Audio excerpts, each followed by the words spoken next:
Subscribe now and press the bell icon. Never miss an update. नमस्कार दोस्तों, आपके channel Hemant ALP पर आपका बहुत बहुत स्वागत है। दोस्तों, इस वीडियो में हम पर्यावरण की अगली कड़ी में परितंत्र यानी इकोसिस्टम के बारे में पढ़ेंगे। दोस्तों देखिए, परितंत्र को ही हम पारिस्थितिक तंत्र भी कहते हैं। तो कहीं पे पारिस्थितिक तंत्र लिखा हो चाहे परितंत्र लिखा हो, दोनों बातें सेम होती हैं। अब दोस्तों, सबसे पहले हम परितंत्र की परिभाषा से शुरू करेंगे और पूरा परितंत्र से संबंधित जो भी क्वेश्चन आता है पूरे एक ही वीडियो में कवर करने का प्रयास करेंगे। और दोस्तों, चाहे आप यूपी टेट का पेपर दे रहे हों या किसी भी स्टेट का पेपर दे रहे हों, या आप सीटेट का पेपर दे रहे हों, या आप खंड शिक्षा अधिकारी का पेपर दे रहे हों, या आप बीएड एंट्रेंस का पेपर दे रहे हो जिसके जीएस जीके के पार्ट में परितंत्र आएगा। आप कोई भी पेपर दे रहे हैं जिसमें सामान्य अध्ययन आता है, उसमें परितंत्र नामक चैप्टर आपको पढ़ना पड़ता है। तो चलिए परितंत्र की परिभाषा हम देखते हैं।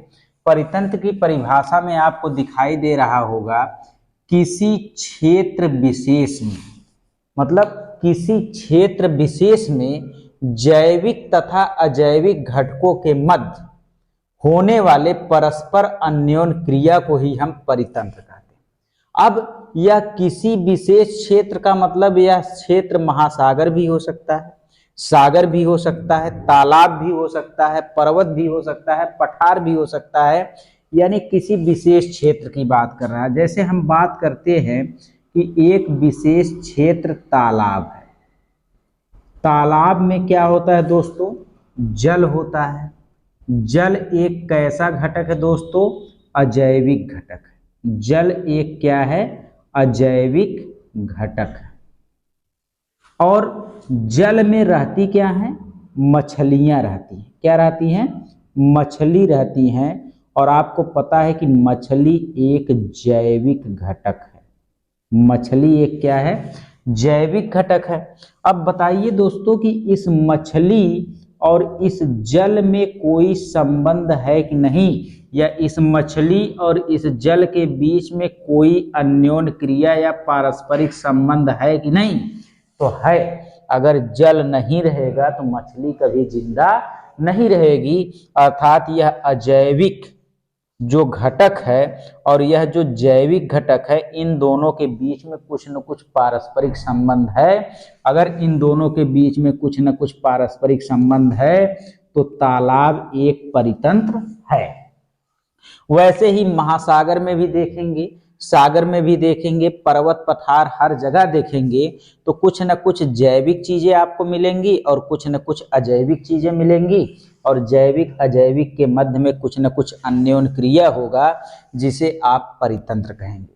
दोस्तों, इसी कारण चूंकि जैविक और अजैविक के मध्य कुछ क्रिया हो रहा है, इसीलिए परितंत्र को हम प्रकृति की क्रियात्मक इकाई कहते हैं, जो आपके हर एग्जामों में पूछा गया है। उसके बाद दोस्तों बात करते हैं परितंत्र यानी पारिस्थितिक तंत्र या इकोसिस्टम शब्द का सर्वप्रथम प्रयोग एजी टांसले ने 1935 में किया। यह चीज आपको एकदम अच्छे से याद रखना है। उसके बाद दोस्तों जिसे एजी टांसले ने परितंत्र कहा, जिसे एजी टांसले ने परितंत्र कहा, उसे कार्ल मोबियस ने बायोसिनोसिस कहा। उसे कार्ल मोबियस ने बायोसिनोसिस कहा। यानी इन्होंने परितंत्र को बायोसिनोसिस कहा और फोर्ब्स ने परितंत्र को माइक्रोकास्म कहा। यानी मतलब ये माइक्रोकास्म है या बायोसिनोसिस है, ये परितंत्र का ही दूसरा नाम है। बस यह जो पर्यावरणविद थे कार्ल मोबियस, इन्होंने इसे बायोसिनोसिस कह दिया और जो फोर्ब्स थे उन्होंने माइक्रोकास्म कह दिया। बस इसके बाद दोस्तों परितंत्र का हम वर्गीकरण करते हैं। तो परितंत्र का वर्गीकरण दो प्रकार से किया गया है। एक को हम कहते हैं प्राकृतिक परितंत्र और दूसरे को हम कहते हैं कृत्रिम परितंत्र, जो कि आपको इस स्लाइड में दिखाई देगा कि एक को कहते हैं हम प्राकृतिक परितंत्र और दूसरे को कहते हैं हम कृत्रिम परितंत्र। अब प्राकृतिक परितंत्र को भी दो भागों में बांटा गया है, जिसमें एक को कहते हैं स्थलीय परितंत्र और दूसरे को कहते हैं जलीय परितंत्र। दोस्तों, स्थलीय परितंत्र का मतलब ये है कि ऐसा परितंत्र जो स्थल पर हो, जैसे महाद्वीप हो गया, द्वीप हो गया, महाद्वीप हो गया, द्वीप हो गया, पर्वत हो गया, पठार हो गया, मैदान हो गया, वन हो गया और घास का मैदान हो गया। ये सब के सब स्थलीय परितंत्र हैं जो प्राकृतिक परितंत्र के अंतर्गत आएंगे। वैसे जलीय परितंत्र को भी दो बराबर भागों में बांट दिया गया है। जलीय परितंत्र को एक ताजा पानी वाला, यानी ताजा पानी का मतलब मीठा पानी यानी पीने योग्य पानी वाला, और एक दूसरा परितंत्र बांटा गया है खारा या नमकीन या लवण युक्त जल वाला। तो ताजा पानी वाले में दोस्तों नदी आ जाएगी, सोता आ जाएगा, झरना आ जाएगा, झील आ जाएगा, दलदल आ जाएगा। जबकि खारा पानी वाले में महासागर आ जाएगा, सागर आ जाएगा, समुद्र तट आ जाएगा, प्रवाल भित्ति आ जाएगा और खारे पानी वाली झील आ जाएगी। उसके बाद कृत्रिम परितंत्र में जब हम आएंगे तो कृत्रिम परितंत्र में खेत खलियान, राष्ट्रीय उद्यान या पार्क, सामुदायिक वन, तालाब, कुआं, बांध, नगर, कस्बा, चारागाह और नहर आ जाएंगे। अर्थात आप कह सकते हैं कि परितंत्र को दो भागों में बांटा गया है, जो एक प्राकृतिक परितंत्र है और दूसरा कृत्रिम परितंत्र है।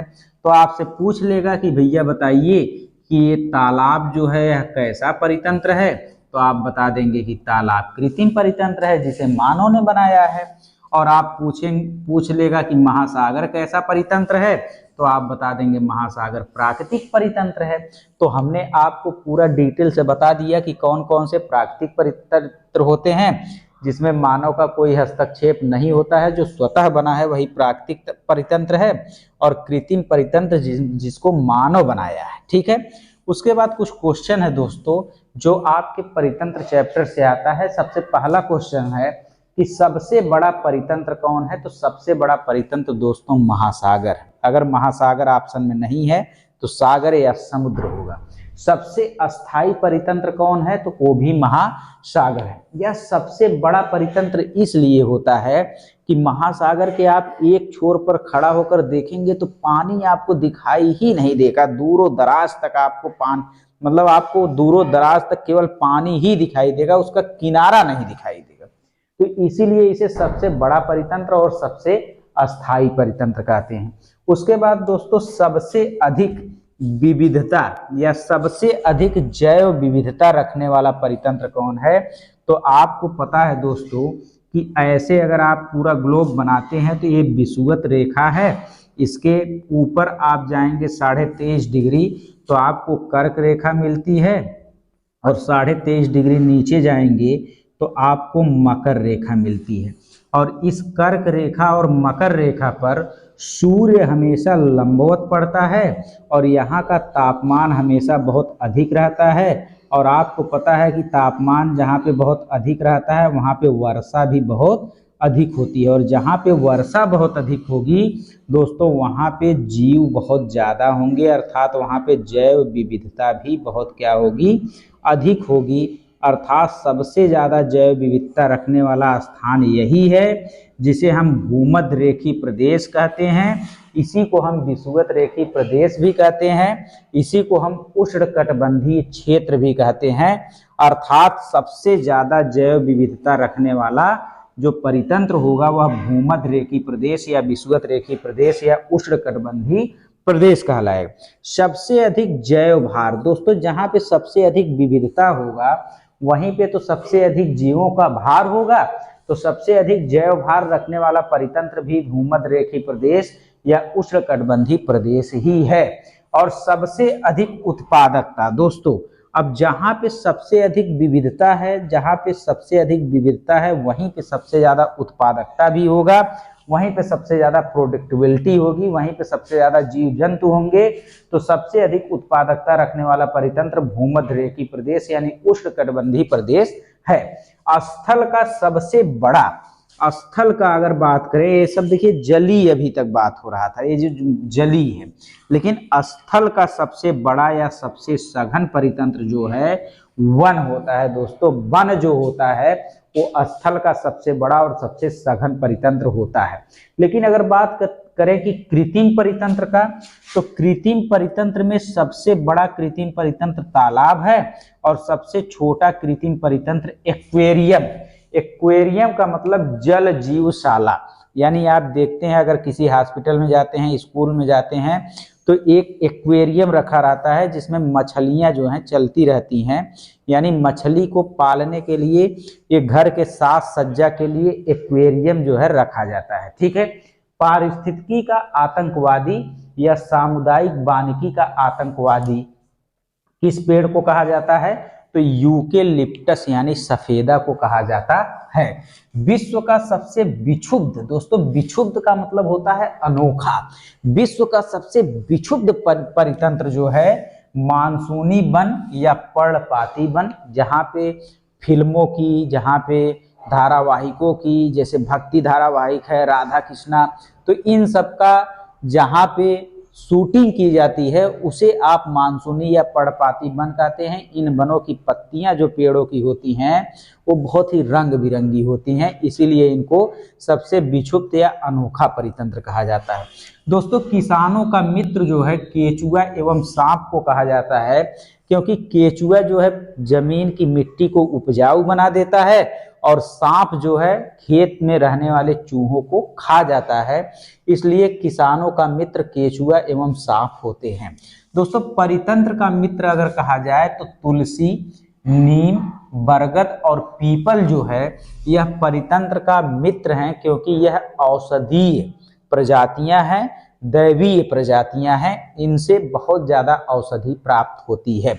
इसके बाद बात करते हैं जैव मंडल। दोस्तों जैव का मतलब आपको पता है कि जैव का मतलब होता है जीव, और जहाँ पे जीवन पाया जाए, ऐसा मंडल जहाँ पे जीवन संभव हो उसे आप जैव मंडल कहते हैं, उसी को अंग्रेजी में बायोस्फीयर कहते हैं। बताइए मानव कहाँ जिंदा है? स्थल पे, तो स्थल मंडल एक क्या है? जैव मंडल है। बताइए चिड़िया कहाँ पे जिंदा रहती है? तो वायु में, तो वायु मंडल भी एक क्या है? जैव मंडल है। बताइए मछली कहाँ पे जिंदा रहती है? तो जल में, तो जल मंडल भी एक क्या है? जैव मंडल है, क्योंकि जहाँ पे जीवन संभव है वही क्या होता है? जैव मंडल होता है। तो दोस्तों हम आशा करते हैं कि आपको परितंत्र से संबंधित अब कोई भी समस्या नहीं होगी। अगर किसी क्वेश्चन में कोई डाउट है तो आप कमेंट बॉक्स में कमेंट जरूर करिए, और इसके बाद आप किस टॉपिक पे वीडियो चाहते हैं पर्यावरण से, उस पे भी आप कमेंट करिए। वीडियो देखने के लिए बहुत बहुत धन्यवाद दोस्तों। चैनल को सब्सक्राइब करें। धन्यवाद।